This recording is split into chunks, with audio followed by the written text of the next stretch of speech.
So, yourself is a construct. So, what does this really mean, and why is it important to know this?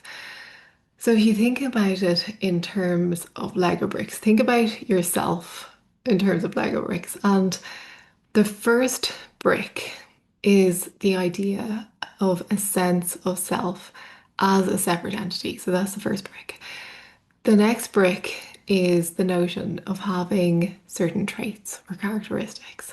And then the next brick on top of that is the idea of limitations. And on it goes until you have this large construction of bricks, which you now call you. And this construction is all based on ideas. It's based on thoughts, it's based on emotions and notions, and none of which have any basis in truth. And the truth is that the self that you have constructed is entirely fictional. This Lego brick construction that you call you is a phantom. So if the you, who you believe yourself to be, isn't real, then who or what are you? And this is where it gets a little bit tricky because what you are is intangible. It can't be measured or weighed or seen. It's not something physical. It's entirely elusive, but it's also permanently present. So the question is, how can you find yourself when yourself can't be found? Not by the mind, anyway.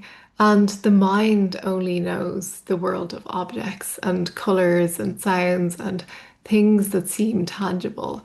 So, in order to find the intangible, you have to look not with the mind, but with awareness.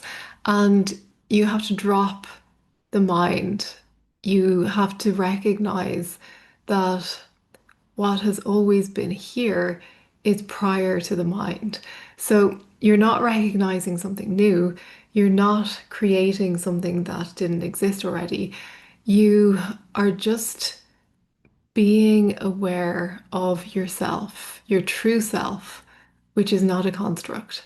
So when you stop clinging to those Lego bricks of identity, what remains is pure being. What remains is your true self.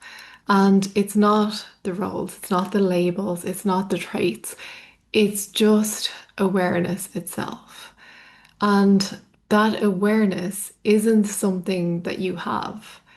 It's what you are. And it doesn't come and go the way thoughts and emotions and experiences do.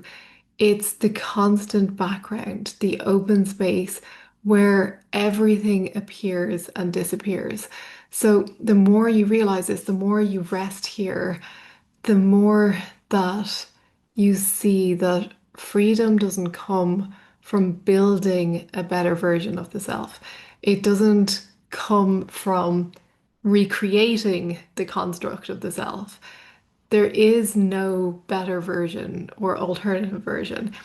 It comes from seeing that the self was only make believe in the first place, or the self that you believed yourself to be.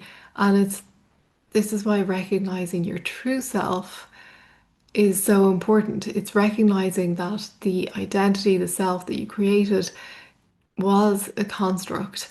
And when it's seen for what it really is, the truth reveals itself effortlessly. It's just obvious.